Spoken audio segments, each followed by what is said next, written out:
Nick is building his dream off-grid log cabin completely by himself with support from family and friends.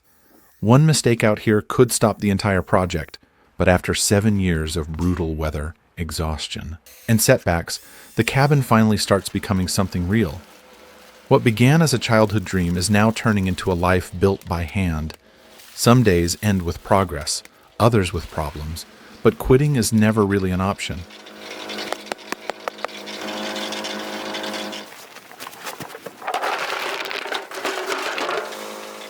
At this stage, everything comes down to the foundation. Nothing else matters yet. If this part is off, the whole cabin is off. The corner blocks are already done, sitting in place like anchors in the ground. That makes it possible now to line up the rest of the structure, slowly working through the middle sections and checking every angle again and again.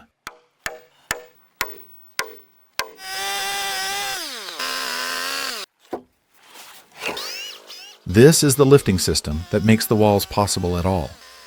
Without it, the entire cabin project would stop right here. Every log is just too heavy, too uneven, too unpredictable to be handled by hand alone. So a proper lifting setup has to be built first, or nothing else moves forward.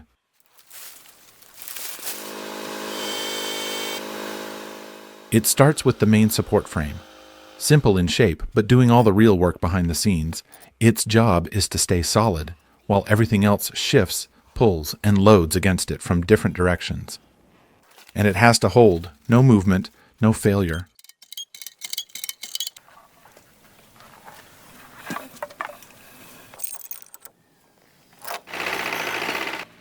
Then, the pulley system goes up at height. This is the turning point. The moment everything changes, instead of dragging the log straight up with uncontrolled force, the line is redirected. The lift becomes smoother, almost controlled in an arc. The weight doesn't disappear, but it behaves differently now. More predictable, easier to guide into place.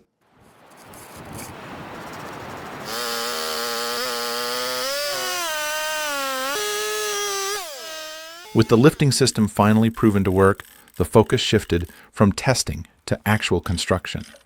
This was the moment the entire project had been waiting for, beginning the walls of the cabin. The first log was carefully positioned at the base of the foundation, using the lift to guide it into place. Even though it had been prepared and measured in advance, it still required constant adjustment as it settled onto the uneven surface.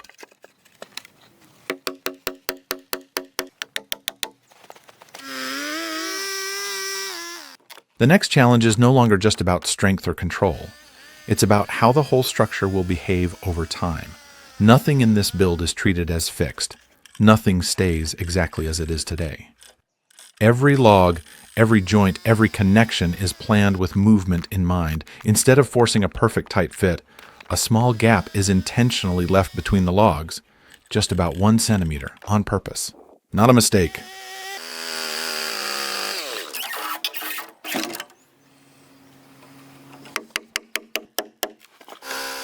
It's called underscribing, and it feels wrong at first glance. Loose, open, almost unfinished. But it's done for a reason, because these logs are still alive in their own way. Over time, they dry, they shrink. They settle under their own weight and the pressure of the roof above them. And that small gap is what makes it all work. As time passes, the structure doesn't fall apart. It tightens. It pulls itself together, quietly, naturally.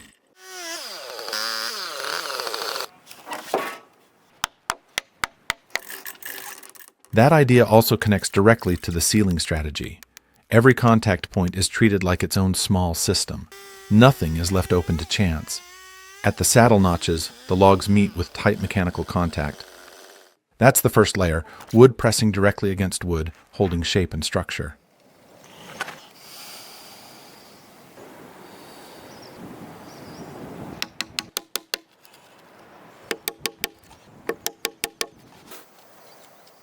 Then comes the ceiling gasket, thin but important.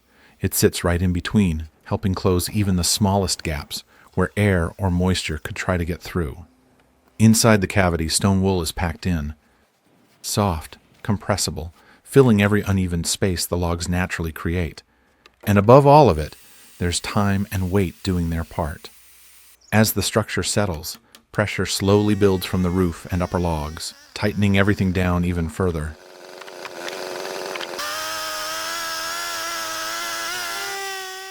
Another important rule in this build is the size of the wall logs. Nothing goes below a certain limit. Every log used in the walls has to be at least about 25 centimeters at the tip. Anything smaller simply doesn't make the cut. And this isn't random, it's a decision based on performance.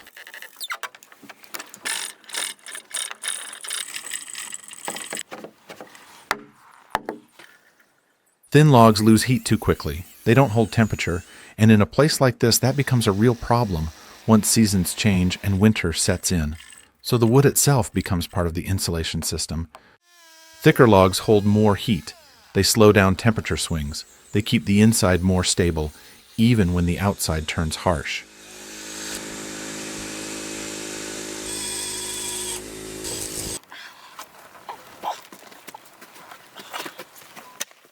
There's another side to it too. Bigger logs naturally create better sealing. More material sits at the joints. Deeper notches can be cut. Everything locks together with more stability, and over time, the structure tightens even further as it settles.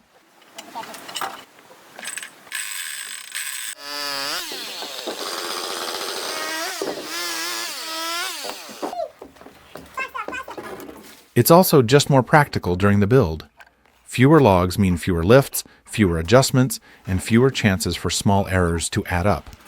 Each piece takes more effort to handle, but the overall process becomes more controlled. That's why traditional log building has always leaned this way. Thick timber isn't just stronger, it works better as a system.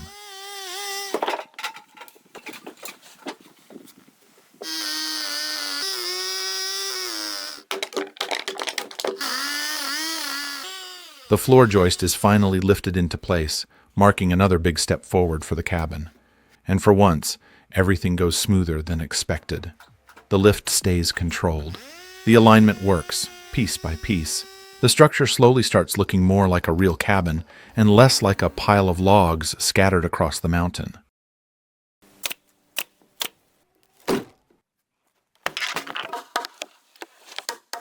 But then, a small mistake shows up. At the very beginning, the largest floor joist had been used as the reference height instead of the smallest one. It doesn't sound serious at first, but later it becomes clear that a few of the following logs are now sitting slightly too low because of it. Luckily, the fix is simple. A thin wooden spacer will be added beneath a few joists to bring everything back into alignment.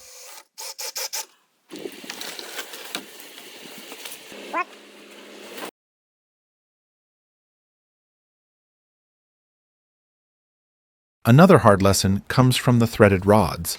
They keep the stacked logs stable under load and lock the structure into alignment as the cabin settles over time.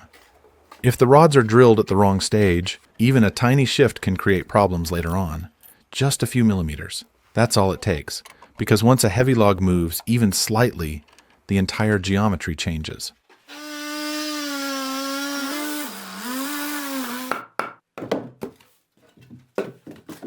In log construction, a door opening isn't something that can just be cut in later wherever it feels right. It has to be planned from the very beginning.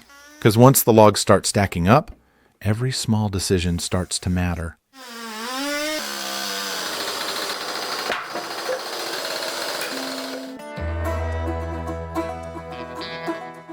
The critical point is where the top of the door opening lands inside the wall. If it ends up sitting right between two logs or leaves only a thin strip of wood above or below, the structure in that area immediately becomes weaker.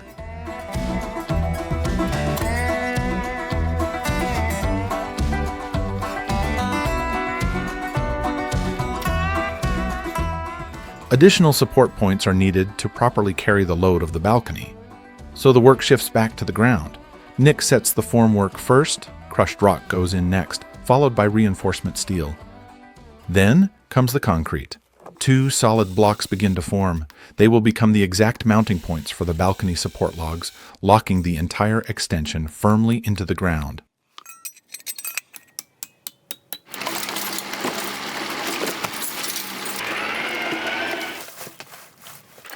But the balcony itself is a different challenge. This part of the build demands short but extremely heavy logs, around 3 meters long and over 50 centimeters in diameter, thick, dense, and hard to control once they start moving.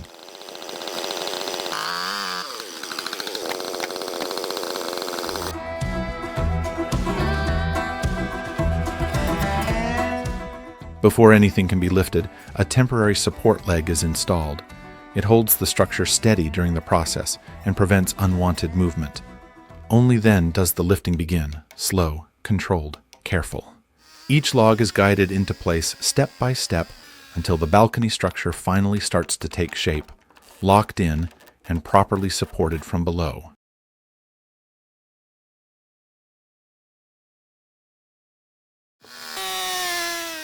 The roof triangle is built from heavy timber logs, each one carefully cut and shaped to form the exact geometry of the frame. At every intersection, notches are carved so the logs can lock into each other. Not just sitting on top of one another, but actually transferring load through direct wood-to-wood contact. That's what gives the structure its real strength. Stable, controlled, ready to be moved. A temporary support beam is added to stabilize the structure before the lift begins. At this point, the triangle weighs around 500 kilograms or even more, and there's no room for mistakes.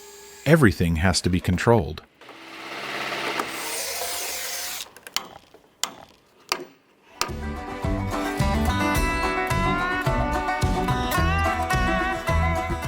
The lifting system is set up using a tractor winch, a tall vertical support log, and a pulley mounted above the roofline to guide the direction of force. It's not just about pulling the weight up, it's about controlling how it moves.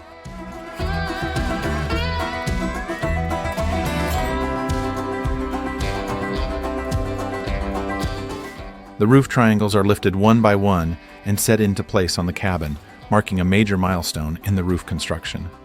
Each truss is extremely heavy, too heavy to handle casually. The winch and pulley system is pushed to its limits with every lift, guiding the weight slowly into position inch by inch, but it works.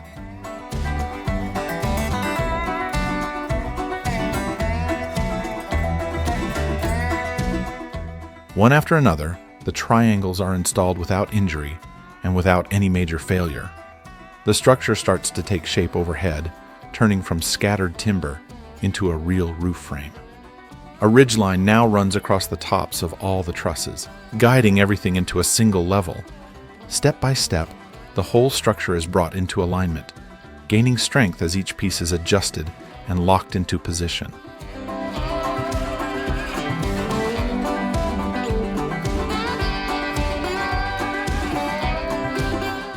After 4 weeks of intense work, the main roof covering and waterproof membrane are finally in place over most of the structure, marking a major milestone. The roof is massive, around 200 square meters, and every single part of it has demanded serious physical effort and constant focus.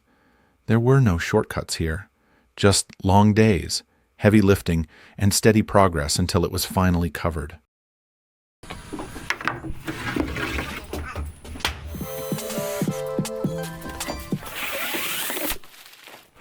And there's another important detail. The entire roof is built without chemical treatments on the wood. That makes the waterproof layer absolutely essential. It's the only real protection keeping moisture out and ensuring the cabin will last long-term through all seasons.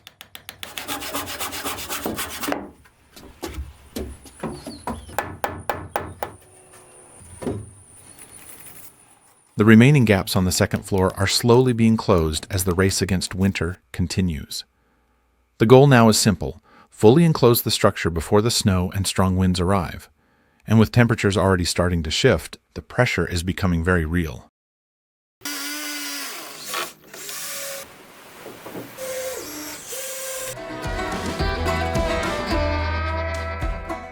Most of the outer wall layer is finally finished, but the windows and doors are still missing. And these aren't standard openings that can be filled overnight. Every opening is irregular, shaped specifically for the structure itself, which means the windows have to be custom made from scratch. That takes time.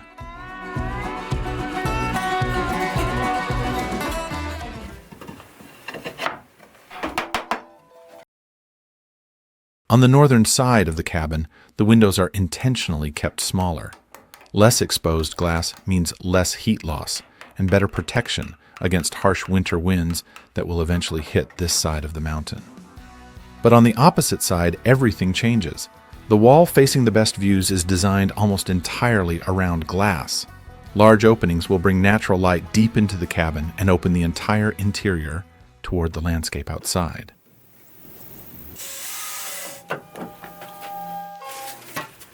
Work continues underneath the floor, slowly closing every remaining gap. It's repetitive work, awkward, physically uncomfortable. Most of the time is spent crouched low beneath the structure, working in tight spaces where every movement takes extra effort. But this part matters more than it looks.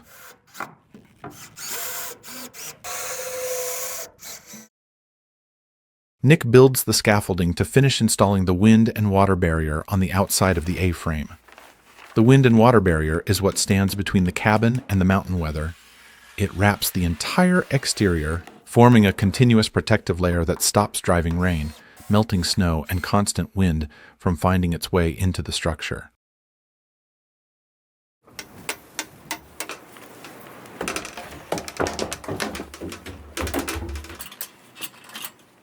The window installation turns out to be easier than expected. Maybe it is because too much focus is not placed on perfect levels or strict square lines, but rather on how things actually function in real use. For Nik, this is what matters most.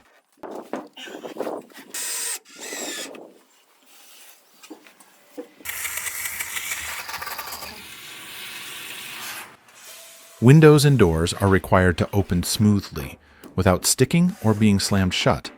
And if they are left open, they are expected to stay open, without being pulled back by the structure itself. That is all. Everything else is treated as secondary.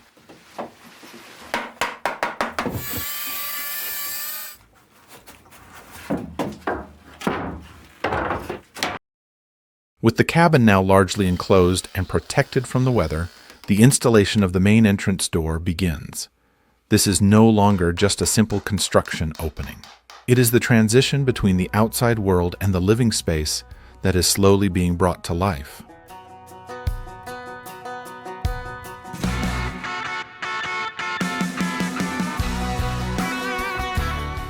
In log construction, nothing stays completely still.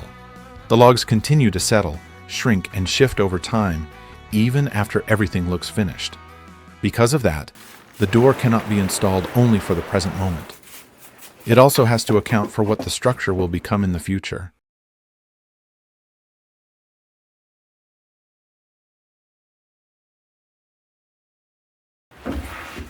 The flooring in the loft has finally started, which means there'll be no more balancing across exposed logs and open gaps overhead. And the difference is felt immediately. The loft suddenly feels safer, more solid. At the same time, space is opened for the future staircase. A clear path between the lower level and the loft above is created.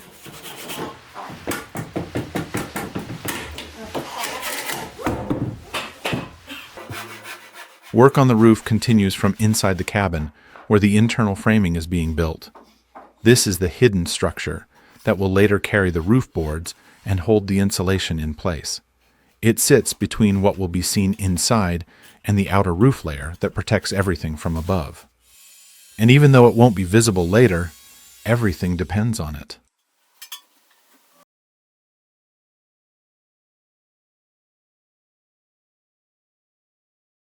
Installing the insulation turns out to be surprisingly difficult because of the height and the steep pitch of the roof. At that angle, nothing feels stable. Balance has to be constantly adjusted, movements are kept slow and controlled, and every piece of material has to be placed carefully so it doesn't slip before it's secured in position. For the roof and the rest of the house, thermal jute insulation is used.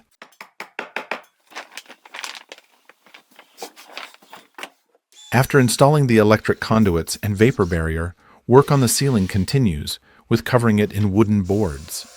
This stage is not done alone. Nik is working together with his wife, Layla, and their son, turning the process into a shared effort. Nothing is completed in a single precise movement. Instead, each board requires gradual positioning, small corrections, and constant adjustment until it finally fits into place.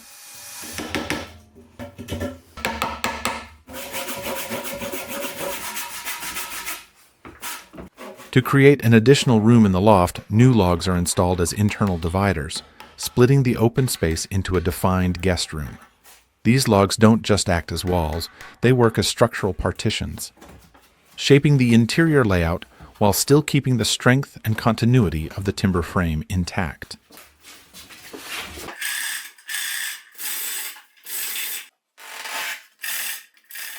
The new room is designed to feel like it has always belonged there, not added later. That means the divider logs are positioned in relation to the existing roof beams, floor structure, and wall geometry, so the load paths remain consistent, and the natural movement of the cabin is not restricted.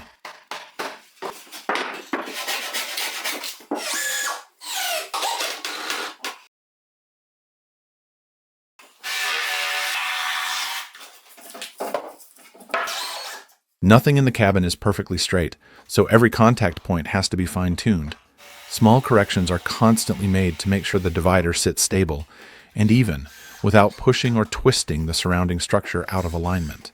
The goal isn't just to separate space, it's to integrate it.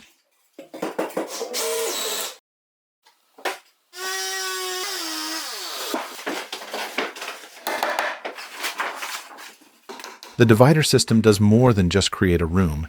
It changes how the loft feels as a space.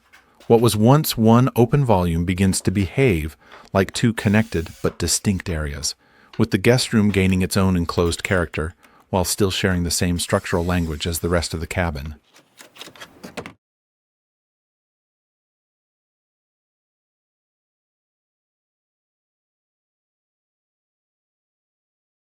After more than a year, the roof is finally finished.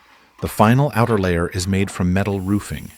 It sits above the entire structure, forming the first real shield against rain, snow, and wind.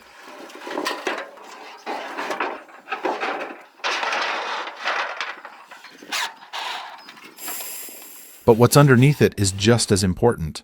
Below the metal sheets, vertical and horizontal beams are installed to create a ventilated layer. This isn't just structural support. It's designed to allow constant airflow through the roof system. That airflow plays a key role.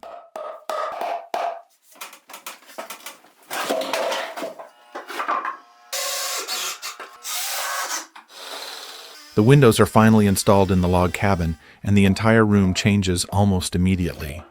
More light comes in, more air starts moving through the space. Everything feels different.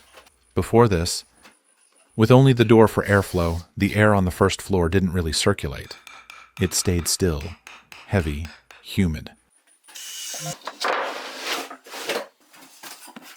The biggest issue shows up with the large table stump that was brought inside last winter. It was still holding a lot of internal moisture, and over time, that trapped moisture starts to show itself. Mold begins to appear. Now, with the new windows installed, the space slowly starts to breathe again.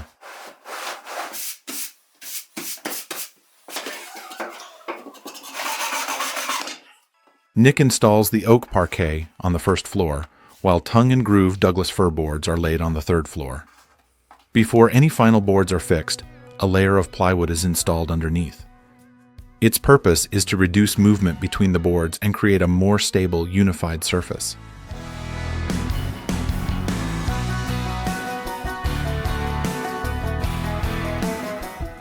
Right away, a clear difference is created between the spaces. The ground level is finished with oak, dense, durable, built to handle daily use and constant movement. Above it, the lighter Douglas fir gives the upper floors a warmer, more natural feel.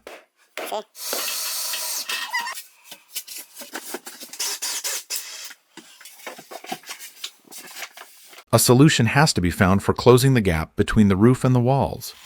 Some time ago, a friend gave Nik a set of small planks. They were stored away for a long time without a clear purpose. Something that might be useful one day, or maybe not at all. Now that moment finally arrives.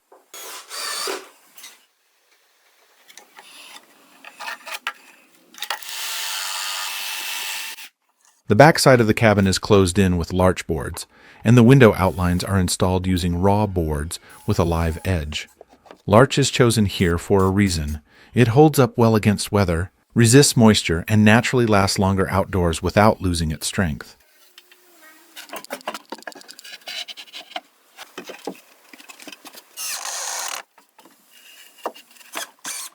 The window frames are left intentionally irregular, following the live edge of the wood instead of cutting it into perfect straight lines.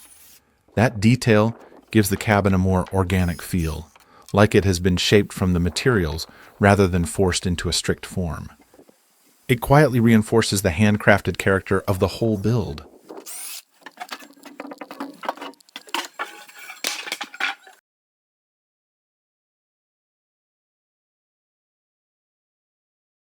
Nick's wife joins him inside the A-frame, helping continue the installation of the wall planks piece by piece.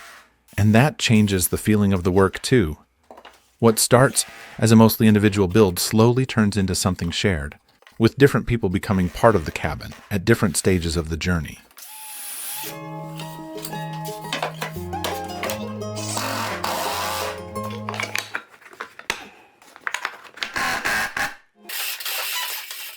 Instead of making the staircase rise steeply in one straight line, Nik designs it with an intermediate platform in the middle.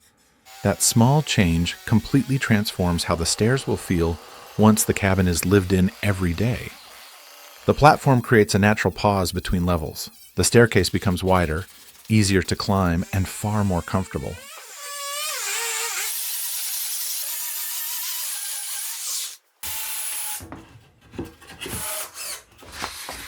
At the center of the platform sits a large root that he decides to preserve instead of covering up beneath the floor. Most people probably would have cut it out and hidden it, but here it becomes part of the cabin itself. That decision creates a new challenge.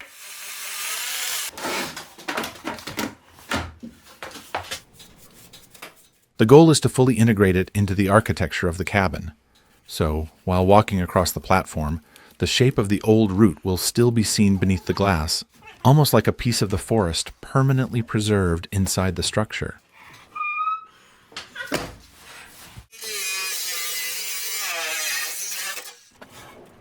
The whole family is more than happy to get the wood stove working on Christmas Eve, and the first fire is finally lit inside the log cabin.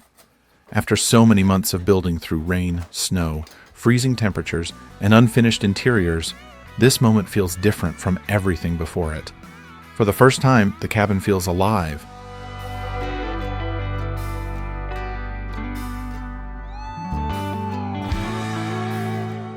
The backside of the log cabin will eventually become the bathroom. The plan is to use the same foundation system as the main cabin, starting with concrete blocks before continuing upward with log construction. Keeping the same method matters, not only structurally but visually too.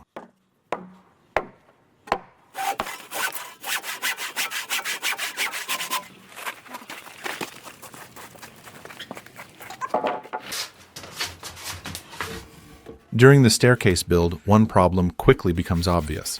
The landing sits too high, and every time Nik walks up the stairs, there's a second floor joist directly in the way. At first, the idea is simply to duck every time and live with it. But the problem is too obvious to ignore. Lower it now or regret it later.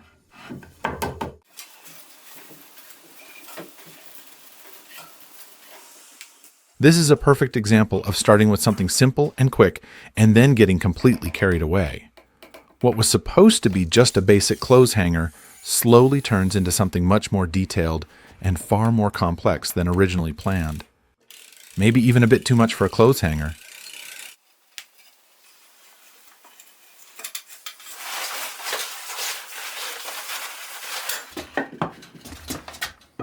Nik builds the first part of the kitchen, the main structure and the countertop with the gas stove. The frame of the kitchen is built using leftover logs and beams from the construction. Nothing goes to waste. Everything that's already part of the cabin finds a second use here, tying the kitchen directly back into the same materials and structure.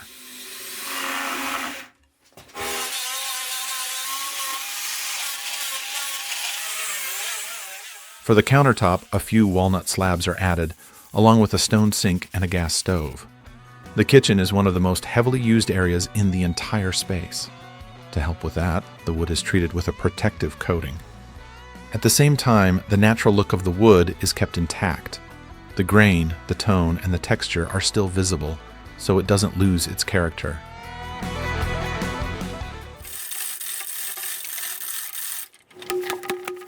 Building the bathroom in the extension of the log house continues. The first step is lifting the main logs into position and setting the basic frame in place. Slowly, the new structure starts to take shape on the back side of the cabin. This stage defines the footprint of the extension. It shows exactly how the space will connect to the existing cabin, both structurally and visually.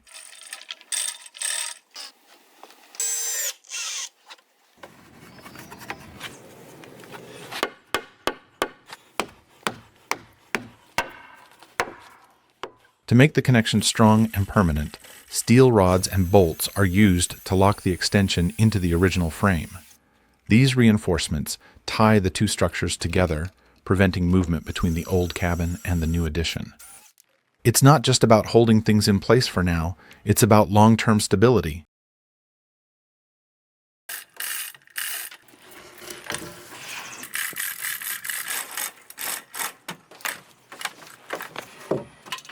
Inside the frame, two separate zones are already being planned, one for washing and one for heat. Once the main structure is in place, the focus shifts upward. From there, the work moves step by step into building the roof layers, slowly closing in the top of the extension. Each layer has its purpose: structure, protection, weather resistance.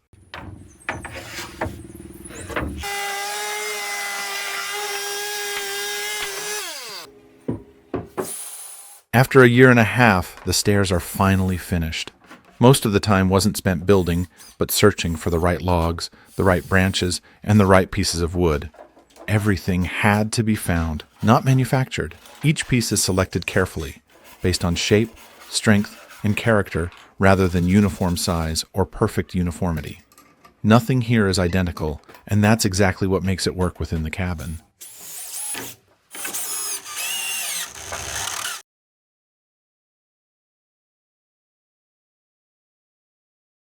Unlike the main structural build, where precision and repetition define the process, the staircase is shaped more by selection and patience. In the end, the stairs are not just built. They are assembled from found elements, each one carrying its own form and character.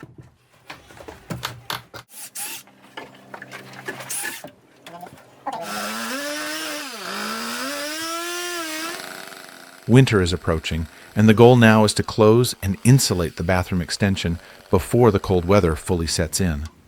As temperatures drop, sealing the structure becomes critical. Any gaps left open at this stage can quickly lead to heat loss and moisture issues and slow down all the interior work once winter conditions take hold. So the focus shifts toward protection.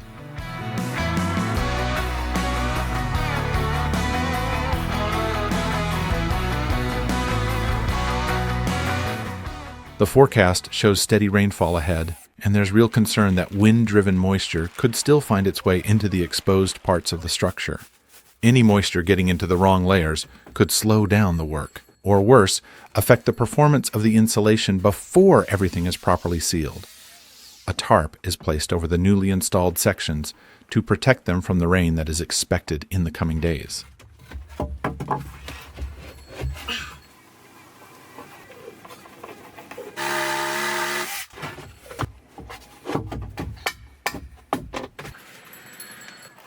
After the subflooring, the bathroom wall frames are now installed. The space is no longer just an open frame attached to the cabin. It now has clear interior divisions. For the first time, the bathroom layout can actually be read in the structure itself.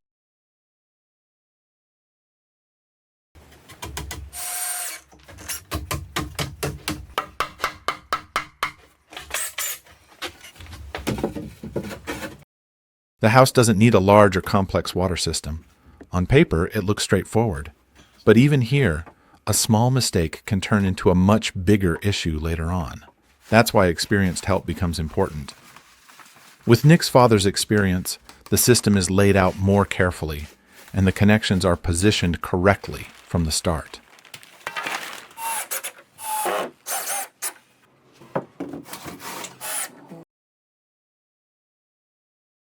The exterior walls of the bathroom are now fully closed in, and the vapor barrier is applied. Its job is to control condensation before it can build up inside the wall system. Without it, warm, humid air could slowly move into the walls, condense inside colder layers, and eventually create hidden moisture problems over time.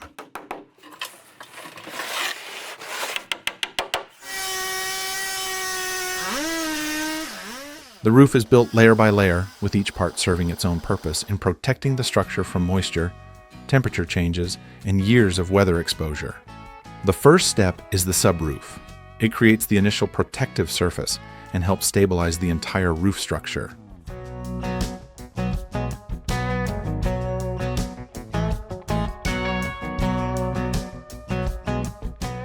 After that, insulation boards are installed across the roof.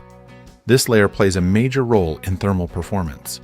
Wooden boards are then installed over the structure, closing the roof and forming the outer surface before the final finishing layers are added.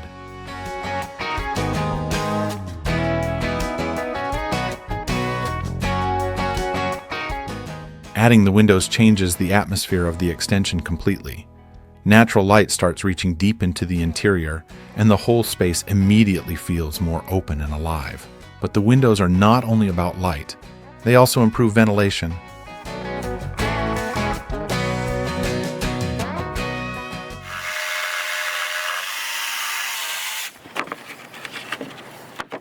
Nik starts with a simple idea, just to make a basic door. Nothing special at first, just something functional to close the space. But as the work begins, the idea slowly changes. With help from his wife, the door starts evolving into something more creative. Small suggestions are made, different ideas are tried, and the design gradually moves away from pure function into something more personal.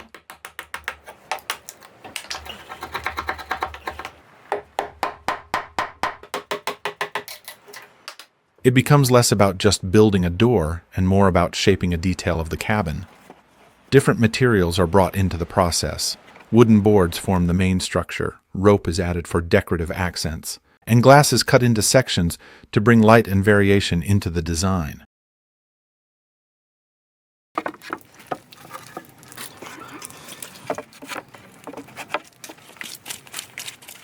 Each material adds something different: strength, texture, and transparency.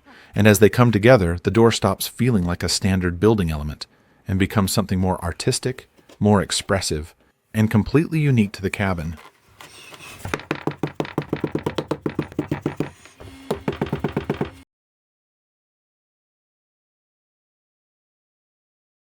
Since work on the interior of the cabin has started, a lot of time is spent searching for unique pieces of logs, branches, and stone that can be turned into furniture and interior details. Instead of using standard store-bought elements, natural materials are gathered and shaped into functional objects that still keep their original character.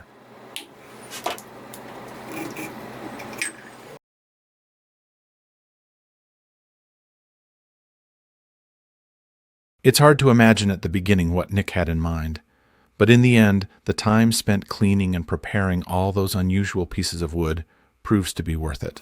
Each branch and irregular log is carefully selected and placed, slowly forming something that starts to resemble a tree-like staircase, almost like a small playground for kids built into the cabin.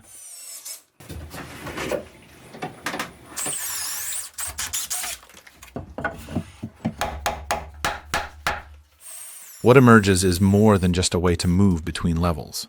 The use of untreated, irregular wood keeps the character of each piece intact. Nothing is overly refined or forced into perfect shape.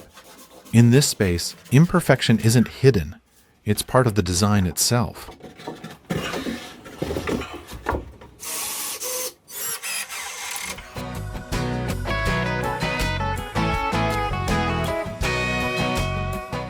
While doing routine tasks around the cabin, Nik often finds himself thinking about new interior design ideas. Still, inspiration continues to come from nature. With his daughter, they work together on a unique pebble mosaic for the fireplace back wall. Each stone is chosen for its shape, color, and texture, then placed into position until the pattern slowly begins to take form.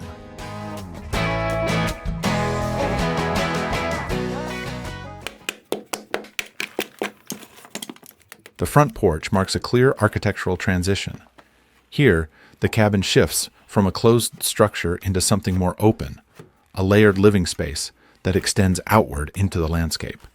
The old stairs are removed, clearing the space for a new entrance design. With that space opened up, the front porch and balcony begin to redefine the whole front side of the house.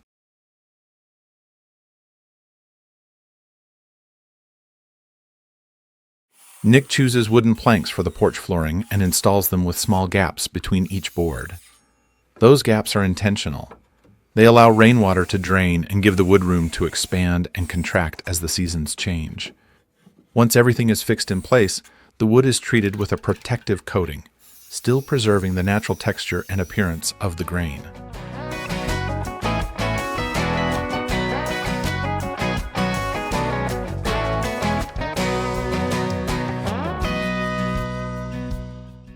Nik needs to mount several large logs to form the balcony on the second level. This is one of the more structurally critical stages of the entire build. That means every log has to be positioned so it safely transfers its load back into the main log frame of the cabin. Nothing here can be slightly off.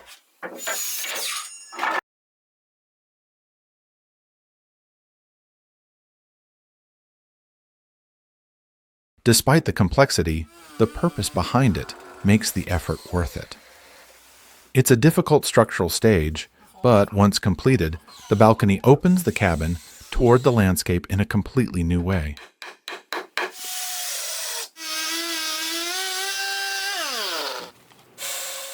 And still, the creator's design vision continues to shape the build. Branches with uneven forms and natural curves are used as balusters for the balcony. Each piece is selected for its character, its bends, knots, and unpredictable structure. Instead of being corrected or forced into uniform shapes, the irregularity is embraced.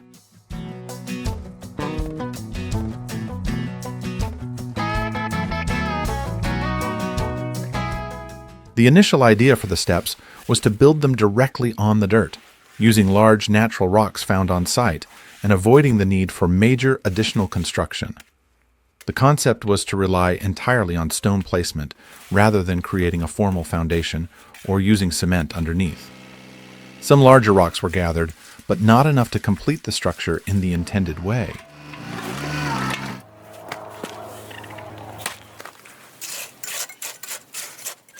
After reconsidering the initial plan, a thin concrete base is added at the bottom. It's a small change, but an important one. With this adjustment, the whole approach becomes more flexible. Instead of relying only on large, heavy stones to form the structure, smaller rocks can now be used and fitted more freely into the design.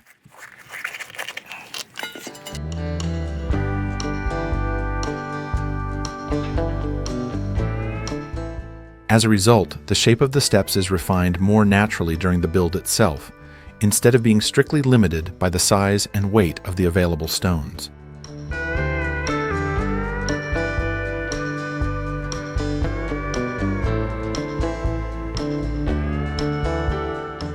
A small but highly detailed feature is embedded directly into the flooring, where colorful pebbles and seashells are carefully arranged and fixed into place.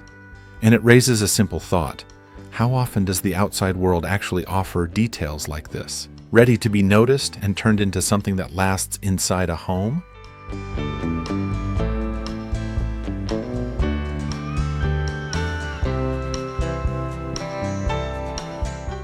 After bringing a sea theme into the mountain cabin, the sea colors follow.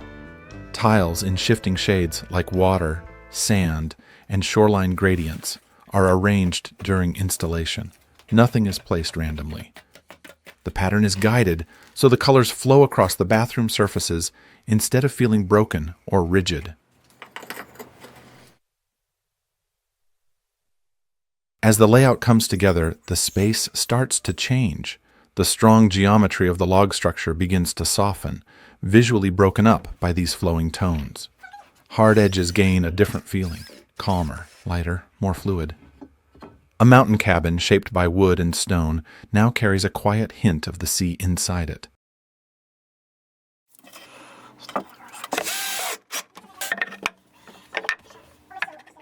The The structure is slowly moving toward full enclosure of the exterior walls, with each new layer bringing it closer to being completely sealed from the outside. The extension slowly turns into a stable, controlled environment, one that no longer reacts directly to every change in weather outside.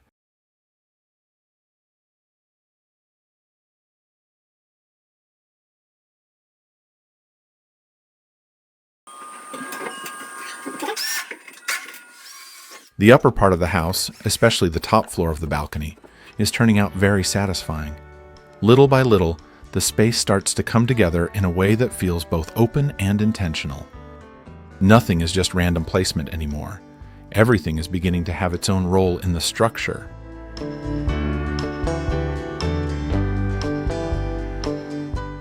The entire third floor, including the attic space, is designed with a very specific idea in mind.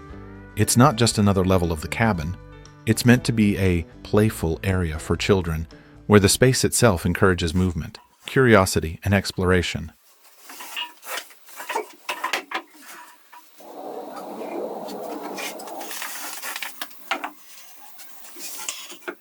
Nik makes doors for the kitchen cabinets, but nothing in this cabin makes it easy. Instead of forcing the wood into perfect geometry, the natural shape is kept and worked with as it is. The pieces are carefully selected and assembled into solid doors, designed to fit the character of the structure rather than fight against it. And that's where the challenge becomes craftsmanship.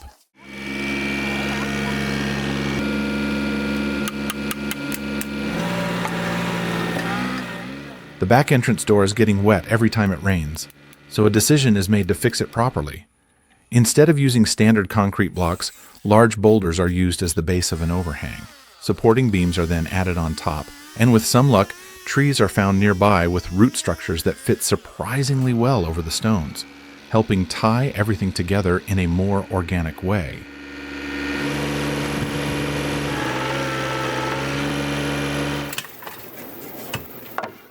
One element that feels less certain is the polycarbonate roof. It doesn't fully match the natural look of the rest of the structure, but it serves a purpose. Traditional roofing is avoided here, mainly because the cabin already struggles with natural light, and closing the overhang too much would make the interior darker. So a compromise is made.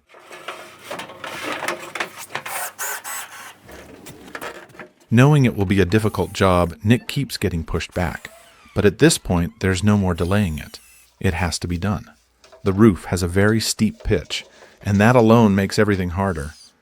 Movement is limited, balance is constantly challenged, and even simple tasks turn into slow, careful work at height. Now the focus is on installing roof flashings.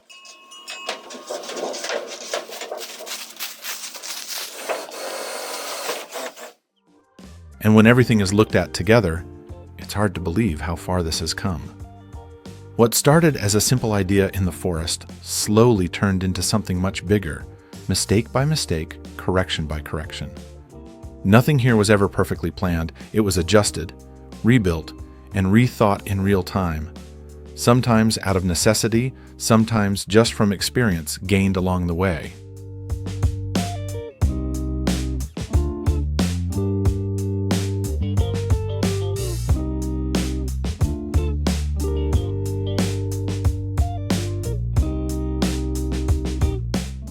And somewhere, through all of this, it was never just one person building alone. It's a family here, together, making decisions, supporting each other, and being part of the process in their own way. The children grow up right around the build, helping when they can, learning without even realizing it. And during this journey, a third child is born. Life doesn't pause for construction. It moves alongside it. And somehow, that's what makes it feel even more real.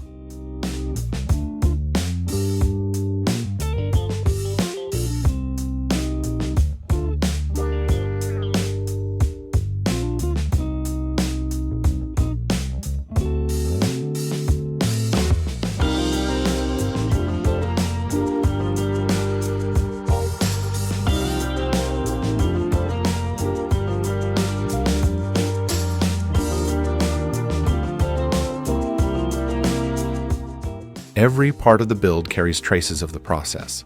The uneven logs, the handmade details, the small imperfections that were never erased, just accepted.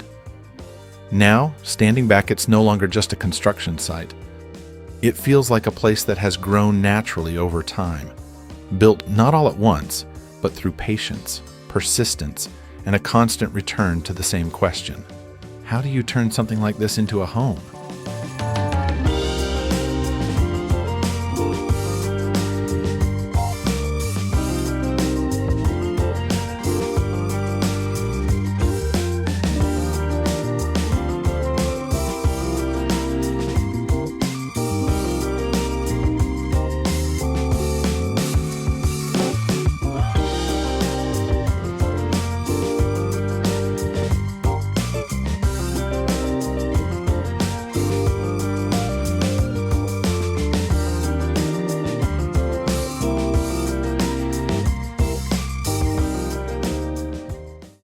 Every project begins with an idea and ends with something extraordinary. Subscribe to Macarium and be part of the next build. Your ideas could inspire what comes next.